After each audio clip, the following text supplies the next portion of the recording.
Geog our geographic locations will not hinder us, Lord, to come in unity to study your word. Salamat, Lord, for you are so gracious, you're so good in our lives. Salamat, Father, for sustaining us. Lord, we pray for our nation, the Philippines, Father, sa mga nasalanta ng bagyo. We pray that you will be with them, provide them the things that they need, Father. Yung recovery nila, be with them, Father. We pray that you'll guide them, you'll safe keep them, Father. Lord, we even our brethren who are sick, healing be upon them. Your name is healing, as the song says. That's why, Lord Jesus, we commit to you those brethren who are sick. And Lord, as we study upon your word tonight, bless each and every heart. Um, Talk to us, Father. We'll be listening tonight with open hearts and open minds, Father. Reveal to us your word through the life of Moses, through our series. Be with us. Thank you, Jesus, the Son of the Living God. Amen and amen. All right. So, next, dito tayo. Our next, before we go to our yung tradition natin. But right now, weekly church services, prayer meetings every Wednesdays, Bible studies every Fridays, youth ministry. We have that at 1 p.m. every Sunday, and then our Sunday worship service at 10 a.m. sa 285 Gray Street, Hamilton East. Sa lahat ng mga malapit sa or within Hamilton, see you po. Kita-kita ho tayo doon. And then, at this point, let's go ahead and share our Bible verse of the week. Yan. Please send those, and we'll read those para sa lahat. We'll encourage everyone. Encourage natin ang lahat with the verses. No. All right. Tingnan natin dito. Sabi ni Ate Gwendy, First Peter chapter 5 verse 7. How casting all your cares upon him, for he cares for you. Casting all your cares. Sabi ni word ni Lord, sabi, hindi lang yung some of your cares, but all your cares, all the things that that you care, cast mo, surrender mo to Jesus. Surrender that to Jesus because He cares for us. Lovely. Sarap pakinggan ng verse na yan. He cares for us. He cares for us. The Lord cares for each and every one of us. Sabi naman ng asawa ko, Galatians 2:20, I have been crucified with Christ, and I no longer live, but Christ lives in me. The life I live now, live in the body, I live by faith in the Son of God, who loved me and gave Himself for me. It's no longer us. It's no longer I. Hindi na po tayo. Because Jesus died for us. Pakamatay siya for our sins. Now, we too are crucified with Him. Crucified in a way na we're dead to sin, no? Kinuha na, kinuha na lahat ni Jesus. Sabi ni Jesus, ako, yan si Churchill, makasalanan yan. Makasalanan yan si Churchill. Pero sabi, no, instead na si Churchill ang i-crucify, let me be crucified for him. Wow, what a loving God, no? He gave himself for us. Sabi ni Brother Empoy, 2 Corinthians chapter 4 verse 18, so we fix our eyes not on what is seen, but on what is unseen. Since what is seen is temporary, but what is unseen is eternal. Making sure that what we focus on are not worldly things. Okay na kasi sabi ni Lord, well, we are waiting for His second coming. When He comes back, before gusto ni Lord na tayo maging masagana. But we should not fix our eyes on those, focus lang doon, because God is a gracious God. God will give those to us automatically. Just let's fix our eyes on the things, heavenly things, no? Always praise Him. Lord, my life is for you.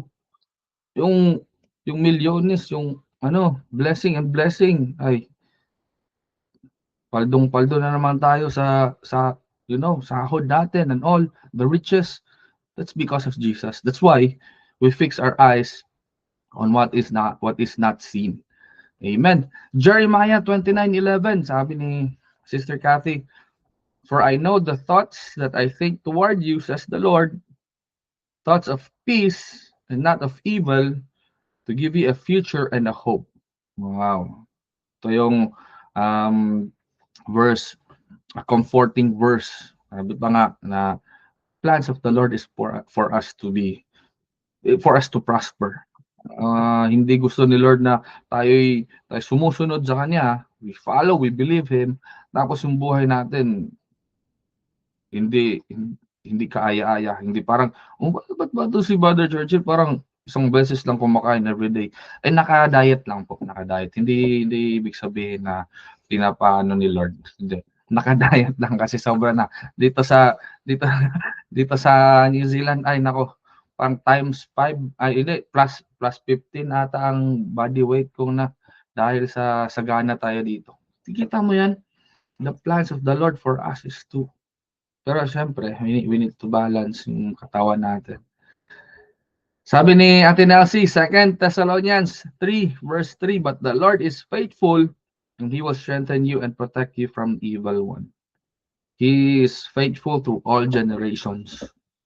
Amen to that. He will strengthen us. He will protect us, sabi pa. From what? From the evil one. God wants us to be secured and be safe while serving Him. Amen ho ba? Wow, napakaganda ng mga verses natin today or tonight. Baka gusto nyong i-save yan. Ano nyo yan ha? Memorize natin yan. Let's make that as our comforting verses when we need encouragement as well. All right. So sana tayo. Let's proceed. So ayan. Let's go back. Let's continue our series, 6-part series. Nasa third installment na ho tayo tonight. What a wonderful God. Third na po. Kalahati na tayo. Right? Kalahati na tayo sa series natin. Anong nakikita natin, anong nakukuha natin as we study on God's word in the life of Moses. Okay. So our title for today, God's delivery from slavery. God's delivery from slavery. Sabi nga doon sa natin, first series natin, sabi doon, God's certainty in the midst of uncertainty. Yung bata pa si Moses, certain si Lord sa buhay natin. He has plans. Then our second installment, it says, God's extraordinary call to the ordinary. Moses was just an ordinary man at this point at that last week as we studied, no? 40 years from birth, 40 years siya nagstay sa Egypt, well trained to the customs of the Egyptian rule, part of the royalty. And then just one mistake yung ginawa niya na pinatay niya yung isang Egyptian. And then he thought that at that time he can lead the Israelites, pero kinabukasan when two Hebrew nag-aaway, nagpagitna siya, sabi niya, bakit, are you now our ruler? Sabi pa doon. So when the Pharaoh heard nung balita na pinatay niya yung Egyptian, natakot si Moses. He fled. He went to Midian. Alis siya ng Egypt. He was 40 years old at that time. And then the next 40 years, as we know, he was with Jethro, father-in-law, kasi nakapag-asawa siya doon. Asawa niya doon si Zipporah. Tsaka mayroon silang 2 anak. But when this time, Sabi niya, God's extraordinary call to the ordinary. Ordinary lang si ano dito eh. Si Moses kasi half of his life was in Egypt, royal family. And here goes another 40 years as no one. Sabi pa nga doon sa Exodus chapter 3, he was tending the sheep of his father-in-law. Ni isang, siguro kahit aso, walang ganon si Moses at this time. 40 long years. Siya po isang ordinaryong tao. Walang-wala. Walang-wala. He is just an ordinary man. As when he tried to lead the Israelites for the first time, sabi na, we don't want you. Sabi nila, who are you? Are you supposed to be our ruler now? He fled away. At this point of time, naging 80 na siya, the burning bush. It's a form of Christophany, sabi pa natin. Jesus Christ revealing in the Old Testament. Jesus was talking to him. Christophany. You should lead the people. Now today, let's see. Ano ang continuation. So go back tayo sa the previous slide. Ayan. Anyone can guess kung ano yung ibig sabihin ng picture natin. Anyone? Can you type in? Ano kaya to? Sino tong mga to? Sino kaya itong mga to? Anong meron dito sa picture na to? Okay? So if you're thinking na this is Exodus, Exodus mismo. Exodus is the exit of the people from slavery. Ay tama ho kayo. This is the part of the life of Moses when he led all Israelites out from slavery, from Egypt. Alis sila. Sabi ho ng Biblia, if we read through talaga sa Exodus, around 430 years po sila naging slaves ng Egyptians. 430 years. This time 80 years na si Moses nito. 430 years. 430 years of slavery. Then God heard them. God heard their cry. Sabi ni Lord, it's time that you, Moses, should lead the Israelites out of Egypt. So yun po ang background and ang context ng story na to. Okay? So ano pa ba? 40 80 years old na siya dito, and then led 430 years out of captivity. So that's the context, okay? We're on the same page pa ho ba? We're all the same one page. So God's delivery from slavery. Yan yung topic natin. We can see that in Exodus chapters 5 to chapter 12. Okay? Let's start. Pero before we go to 5, let's see anong nangyari. Continuation muna tayo sa nangyari doon sa burning bush. Okay? Sabi dito, Exodus chapter 4, Moses answered, "What if they do not believe me or listen to me and say, the Lord did not appear to you?" Then the Lord said to him, what is that in your hand? Sabi pa niya. Then Moses replied, a staff. Staff, tungkod ano? Verse 3, the Lord said, throw it on the ground. Moses threw it on the ground and it became a snake, and he ran from it. Then the Lord said, reach out your hand and take it by the tail. So Moses reached out and took hold of the snake, and it turned back into a staff in his hand. So verse 5, this, said the Lord, is so that they may believe that the Lord, the God of their fathers, God of Abraham, God of Isaac, God of Jacob, has appeared to you. Then the Lord said, put your hand inside your cloak.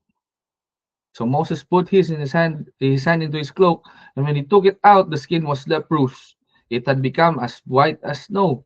Verse 7, now put it back into your cloak, he said. So Moses put his hand back into his cloak, and when he took it out, it was restored like the rest of the flesh. Diretso lang po tayo, verse 8. Then the Lord said, if they do not believe you or pay attention to the first sign, they may believe in the second sign. But if they do not believe these two signs or listen to you, take some water from the Nile and pour it on the dry ground. The water you take from the river will become blood on the ground. Moses said to the Lord, "Pardon your servant, Lord. I have never been eloquent, neither in the past nor since you have spoken to your servant. I am slow of speech and tongue."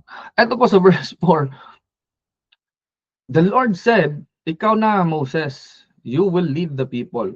But Moses was asking, was thinking, sabi parang hindi ako, Lord. Bakit, baka may mga tanong pa sila sa akin, they will tell me na, the Lord did not appear to you. At this point, kung titingnan nyo si Moses, walang confidence. Ano? Walang confidence. Walang confidence. Even at this point of time that the Lord Himself is talking to him. And mantakin niyo po ang nangyari dito, nag-rehearsal si Lord tsaka si Moses kung anong mangyayari kung magpapakita na siya doon sa mga Israelites. Rehearsal na ho yan ha. There, nakita ni Moses, yung staff tungkod, tapon mo, magiging ahas. Just hold it by the tail, babalik sa staff. Magiging tungkod ulit. Yun ang mangyayari. Second, ano yung second? Yung kamay mo, ilagay, tago mo sa cloak mo, tapos pagbalik mo, magiging may leprosy yan, tapos balik mo ulit, tapos paglabas mo dyan, magiging okay. So these are, anong tawag dito? These are miracles na si Moses mismo, nakita niya. Experience, first hand experience. Kung gaano ka, si Lord, gaano ka miraculous. Ito pa, hindi lang dalawa. Sabi ni Lord, sige, isa pa. Kung ayaw, kung hindi sila maniniwala sa dalawang miracles, ay isa pa, may pangatlo. Kumuha ka ng tubig sa Nile River, lagay mo sa dry land, magiging dugo. Sometimes, mga kapatid, we are like Moses, no? We have gone through a lot of miracles in our lives when God displayed miracles, saved us from all those negativities in life. Pero, there are times, para tayong si Moses, at kahit ang daming miraculous ways na ginawa ni Lord sa buhay natin, paminsan-minsan, para tayong si Moses, sasabihin natin kay Lord, Lord, sorry, pardon your servant. Pasensyahan niyo na, Lord. Pasensyahan niyo na pa ako. Sabi pa niya dito, I have never been eloquent, neither in the past nor since you have spoken to your servant. I am slow of speech and tongue. Sipin mo yan, pinakitaan ka ng dalawang miracles, tas may isa ka pang baon na gagawin mo, and the Lord will do that, at still, Moses was out of confidence. There are times, mga kapatid, that we are like that. Yung tinitingnan natin is, hindi ko kaya. No? Satan, the devil, is whispering. Sabi ng devil, hindi mo kaya yan. Yung problema na yan na dinadanas mo ngayon. Wala yan. Wala ka namang pera ganun kalaki para makuha mo yung gusto mo o maitawid mo yung problema. We forgot to think and to say to ourselves that the Lord has already made me victorious in the past. Amen ho ba? Panahon no na pag may problema tayong kaharap. Harap na malaking problema. Nakakalimutan natin yung past victories natin eh. Na even the Lord Himself, pinakita niya, ganito ang mangyayari. Sabi, Jeremiah 29:11, sabi ni Lord, my plans for you is to be successful. Pero when we are faced with, siyempre, ito si Moses kasi at this point of time, nawala ng confidence kasi yung first na attempt niya na mag-lead, sabi ng mga tao, hindi ikaw ang bagong ruler sa buhay namin. Napahiya siya baga, no? Kaya ngayon, dalang-dala niya, encountering God, pinakita na sa kanya, nakipag-usap na burning bush, face-to-face interaction with the Lord. Nawala pa rin yung niya, yung trust, yung kabutihan ni Lord sa kanya. some point in our lives, mga kapatid, maybe we are bringing in, dala-dala natin, di natin namalayan, past natin ng mga kamalian na ginawa natin. Sometimes dala-dala natin na it blinds us of the power of how God will use us to lead not just our families, not just ourselves, but to lead the people. The Lord is choosing us to lead, mga kapatid, our own families, siguro in our workplace, sa mga students, in your classes. The Lord chose you. The Lord is choosing you right now to lead. That's why don't think of those things na nagawa natin in the past. Kasi siguro we are traumatized. Parang hindi ko kaya kasi na-experience ko niyan dati. I tried to lead pero ayaw nila. But no, Lord said, sabi natin last week, Moses, Churchill, it's your time to lead. You're just an ordinary man, you're just an ordinary worker, an ordinary, kapitbahay, ordinary relative. The Lord says, calling your name twice, it's with importance. It's telling you, you will lead your people. Amen ho ba? Now we have that we find comfort to this passage na, oo nga, no. Why would I say, I'm not eloquent. Hindi ako marunong magsalita. Wala akong wala akong dila, wala akong ganong kakayahan. I don't have the ability to lead, to speak. The Lord will tell you, wala yan. I will be with you. Sabi ni Lord dyan. Amen ho ba? Sana ho, it's a reminder for each and every one of us, na the Lord already saved us. Now the Lord is empowering each and every one of us. Yung empower po kasi ni Lord, hindi basta-basta yan eh. Hindi ho tayo saved to just sit and saved to be just sa background lang na okay na ako dito. Hindi ko kasi kaya. No. We are saved to serve and with power yan. With power. Babasahin natin yung Great Commission. Matthew 28, 19 to 20. The Lord is with us. Sabi ng, Lo, I will be with you always. Yun eh. Napakagandang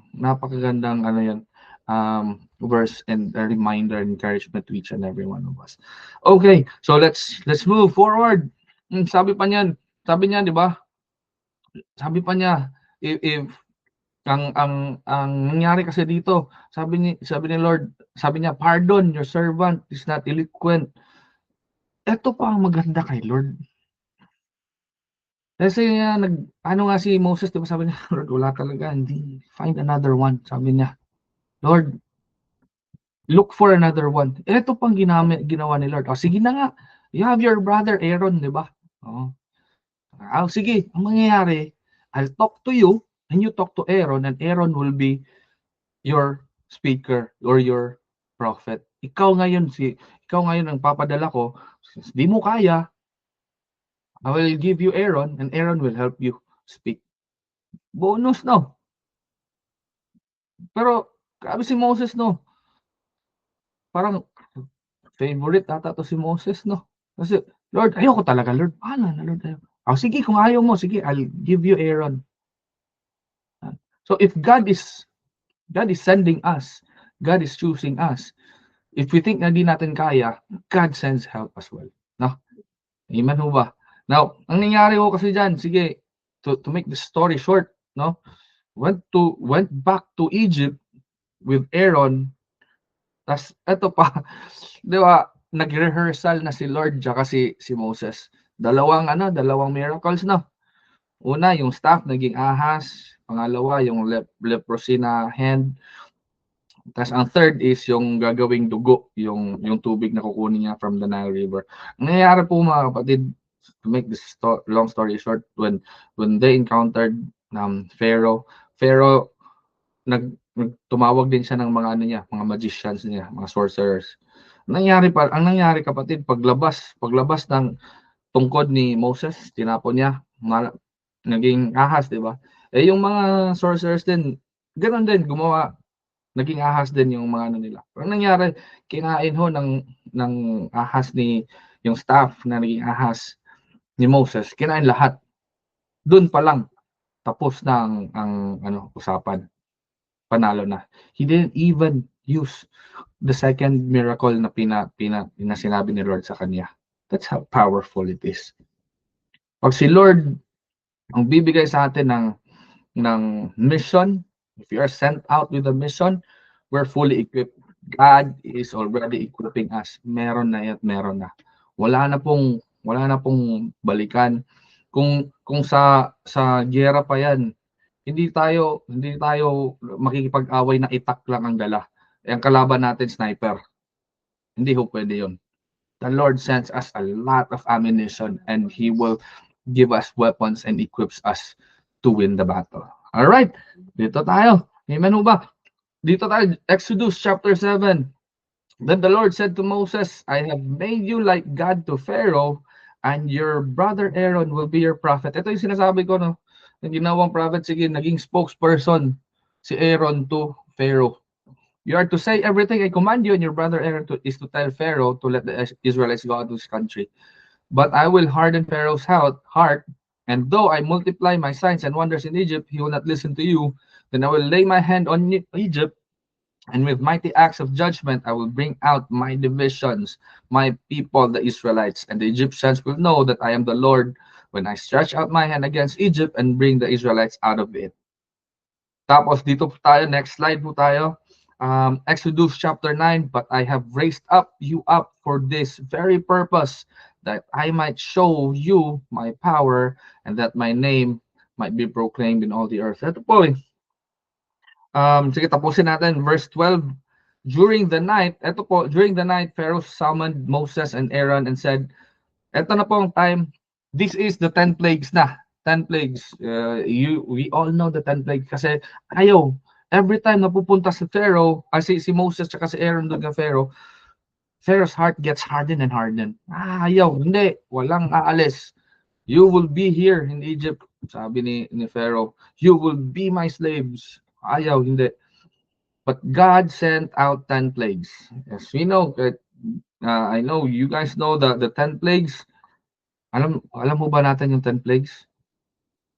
Sige, let's go back. Tingnan natin kung ano yung 10 plagues.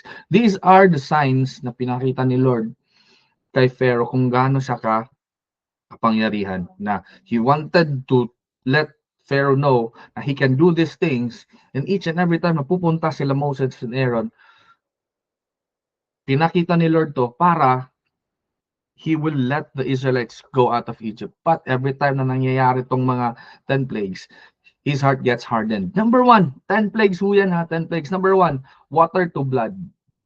Nangyari ho yan. The Nile River and all the water in Egypt turned into blood, killing the fish and making the water undrinkable. Siyempre, kung tayong nangyari sa atin yan ngayon, water to blood, nakakatakot to. Pero pagkatapos nito, agoy, si Pharaoh, galit na galit ulit. Hindi, no. Dito kayo mga Israelites. Next, second plague, frogs came out of the river and swarmed the land, entering homes and covering the ground. Frogs. Third, lice. L-I-C-E, kuto. Tama na, kuto. The dust of the earth was turned into gnats that plagued people and animals. Number 4, flies. Langaw. Swarms of flies descended upon Egypt. 5th, livestock pestilence. Deadly disease that killed all the livestock. Mga baka and all na mga hayop nila. 6th, boils. Mga boils daw. Hindi lang tao, pati mga animals was afflicted with boils. Still, ayaw pa rin ni Pharaoh. Next, hailstorm. Hailstorm sa Egypt. Imagine mo naman hailstorm sa Egypt. Mainit naman doon. Pero ito, ang hailstorm na nangyari doon sa Egypt is hailstorm mixed with fire. Nakakatakot po. Pero ayaw pa rin. Tingnan mo naman yung heart ni Pharaoh. No.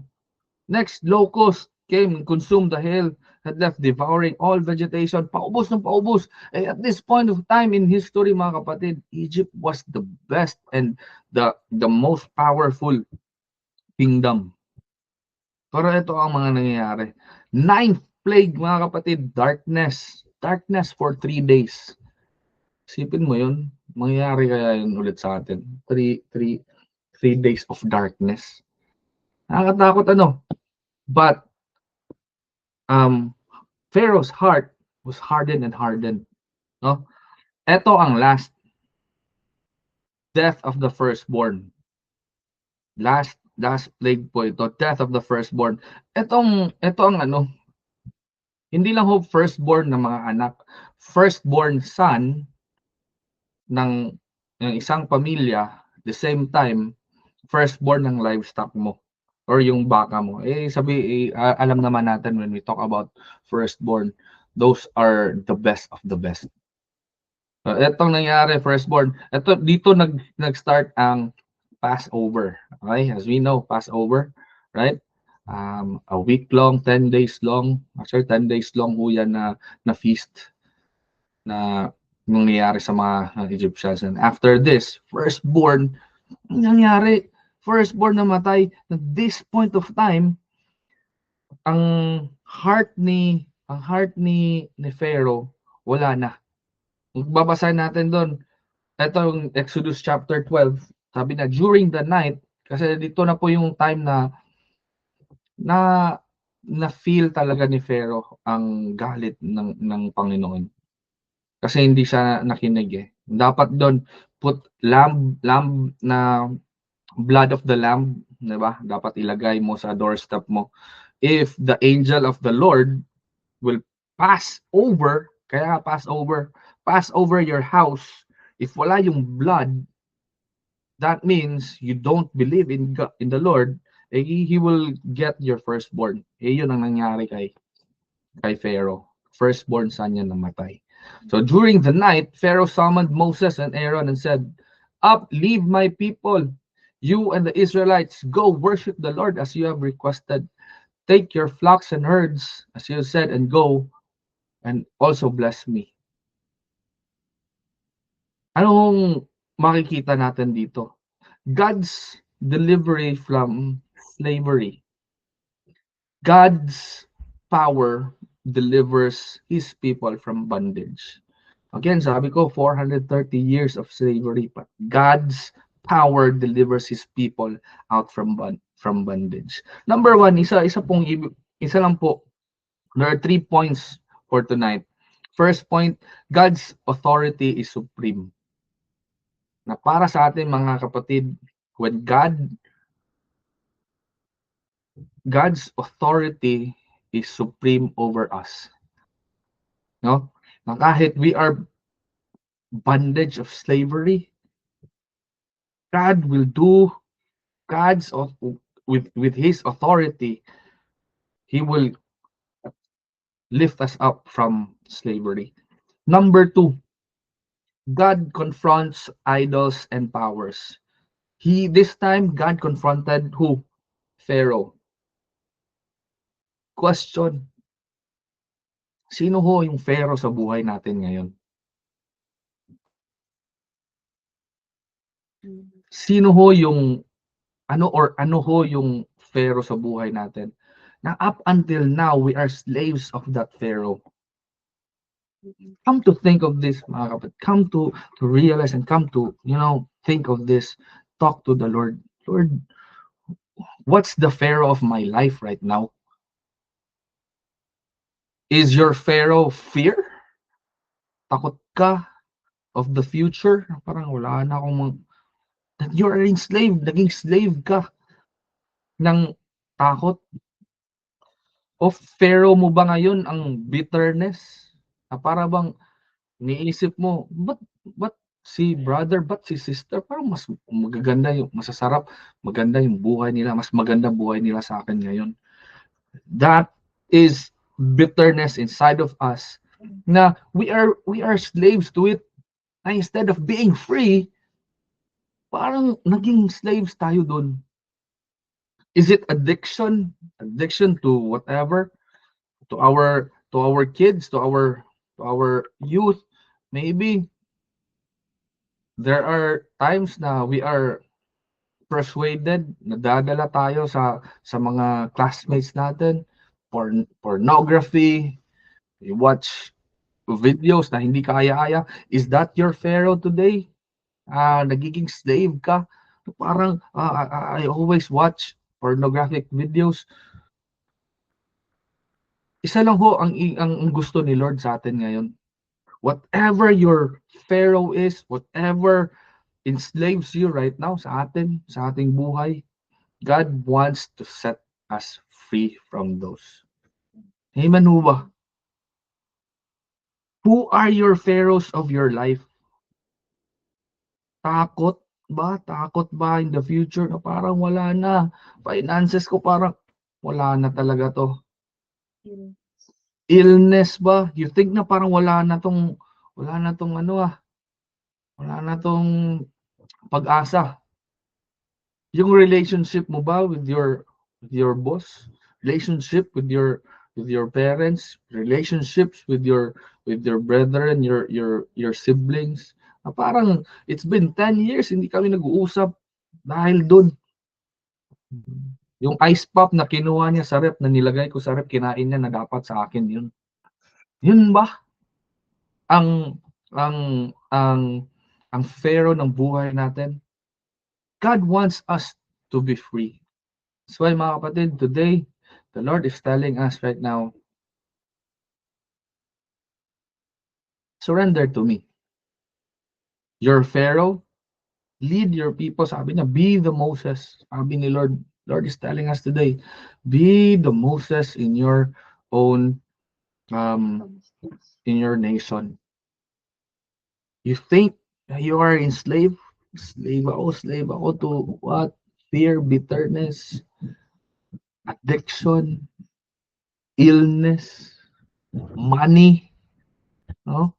Parang each and every day pagising mo parang wala pang sahod pero alam mo na kung saan pupunta yung pera. Kasi you are slaves of it. Na parang it's not I'm not saying it's bad na parang iniisip mo in the future na anong mangyayari ito. But don't be too addicted na parang before ka matulog, sabi na anong araw na bukas. Parang nagmamadali kang bayaran tong kung anong babayaran. Wag po mga kapatid. God wants us to be free. He wants us to be out of our Egypt, out of bondage, out of Pharaoh. And ito po, last point. God's power brings freedom. As long as we talk to Him, we surrender to Him, He is God already. He has the authority. He can perform miracles. He is the God of Jacob, Isaac, Abraham, and even Moses. He can give us freedom. Now, what's our call of action? Anong gagawin natin? We know already. Timeless po ang Bible eh. Timeless stories. Ito si Moses. Makikita at makikita natin. Ganun ang mga nangyayari. God is powerful. He is supreme. He brings freedom. Now what? Tayo nung gagawin natin? Then we ought to surrender everything. Sabihin mo lang, just like Moses, when the Lord called his name, Moses, Moses, always our reaction, our response to the Lord calling us should always be, Lord, here I am. Here I am. Use me mightily. Amen ho ba? Sana ho may natutunan tayo tonight. I know the story of Moses is not new to each and every one of us. I hope Tonight, we are reminded that God's delivery from slavery, God's power delivers us from bondage. No?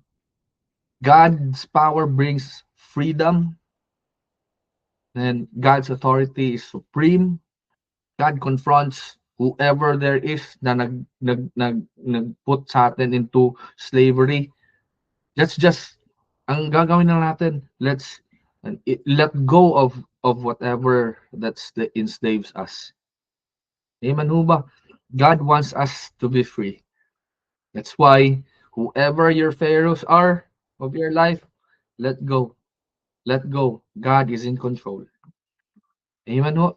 Alright, amen. Grabe. Ganda din ng message na to.